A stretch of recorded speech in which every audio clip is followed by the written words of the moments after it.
There is something really beautiful about being up here in the mountains. The mountains have different shapes and different layers.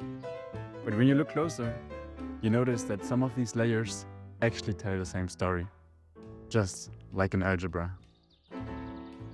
In math, there are systems of equations that also tell the same story in different ways. These systems are called defective systems. And today, we learn how to spot them, how to solve them, and how to take advantage of them to solve a problem. Alright, let's dive right into the mathematics of this. Before solving an example, let's first talk about what a defective system actually is, or how it is defined. In the case that we have more variables than independent equations, there cannot be only one solution. There are either zero solutions or an infinite amount of solutions.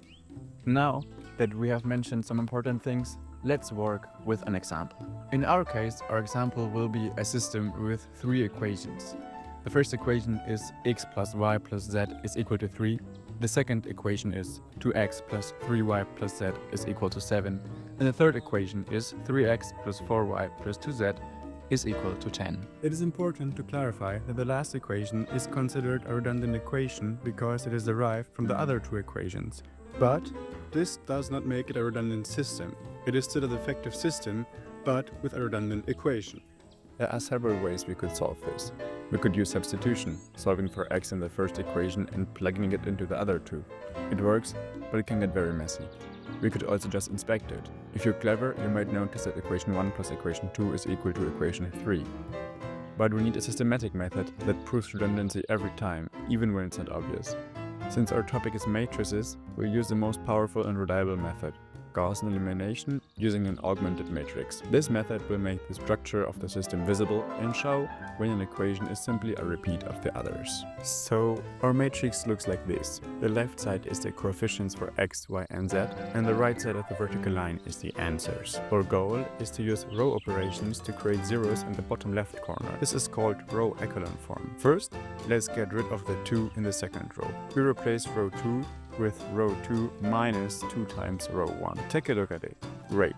Now let's get rid of the 3 in the third row. We replace row 3 with row 3 minus 3 times row 1. Take a look at this too, but stop. Do you see that? Row 2 and row 3 are now identical. This is a huge clue. It confirms that the third equation was having the same information as the second one once we accounted for the first equation. To make it perfectly clear, let's do one more step. Let's replace row 3 with row 3 minus row 2. Do you see that? This row of zeros is mathematical proof of redundancy.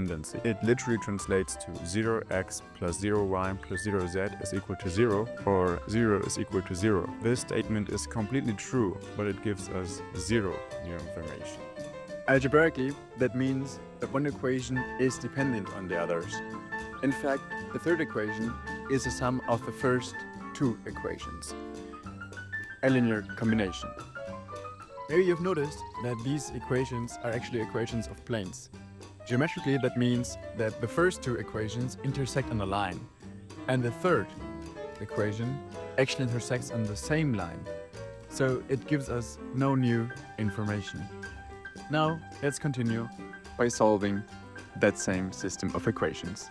So how do we solve it? We could stop here and use back substitution, but to be even more elegant, let's continue our matrix operations to get to reduced row echelon form. Our matrix is currently in row echelon form. To get to the reduced row echelon form, we need to create zeros above our pivots as well. We have a pivot 1 in row 2. We need to turn the 1 above it in row 1 into a 0. We will do this by replacing row 1 with row 1 minus row 2. Take a look at it. This is our reduced row echelon form. Let's translate these simplified rows back into equations. Remember, the columns are x, y, and z. Row 1 is 1x plus 0y plus 2z is equal to 2, or just x plus 2z is equal to 2. Row 2 is 0x plus 1y minus 1z is equal to 1, or just y minus z is equal to 1. And row 3 is 0 is equal to 0. We can actually ignore this. Look how simple that is. The columns for x and y, our pivot variables, are solved. The column for z is not a pivot column, which tells us z is our free variable. As mentioned, the last row can be ignored ignored, so you can build an equation system without the last equation.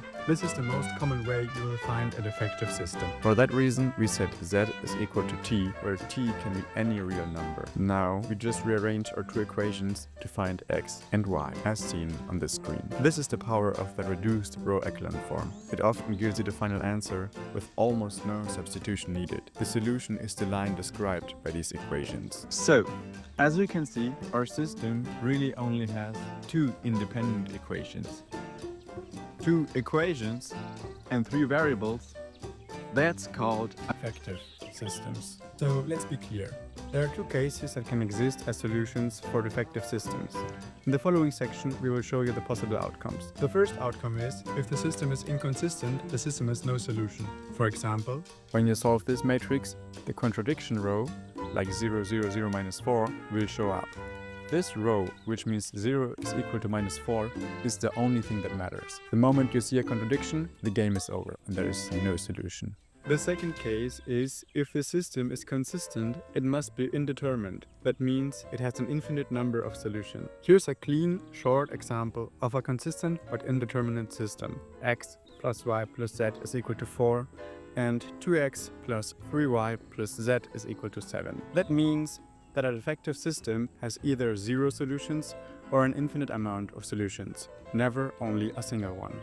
To sum it up, a redundant equation is just an extra one. This has nothing to do with a defective system itself, but in the case that there is a redundant equation, a defective system might be hidden in a system with the same number of equations as variables, just like in our example, or even a system with more equations than variables. If the system is inconsistent to begin with, you get a row with a contradiction. In this case, this is the only result that matters. and the answer is that there is no solution. Now, just a couple of recommendations. First, come and go visit Chipinque. And also, a few recommendations for solving Defective. systems. Inspect the system first. Before you start any long matrix calculations, just look at the equations. You can spot an obvious relationship. Is one equation just double another? Is the third equation the sum of the first two? A 10-second inspection can save 10 minutes of work. Be neat with row operations. This is the number one place where mistakes happen. A tiny error will change your entire answer. Write down your steps every single time. Don't try to do it all in your head. Tip 3. Trust the matrix signals. Your final matrix is trying to talk to you. If you get a row of zeros, don't panic or think you made a mistake. This is a signal of a consistent redundant equation. This is your cue to introduce a free variable. If you get a row like 0005, that's a contradiction. It means no solution. You can stop right there. And tip 4, check your answer. Once you find the solution, check it. Pick a simple value for t, like 1. If the solution is true, it gives you confidence that your solution is correct.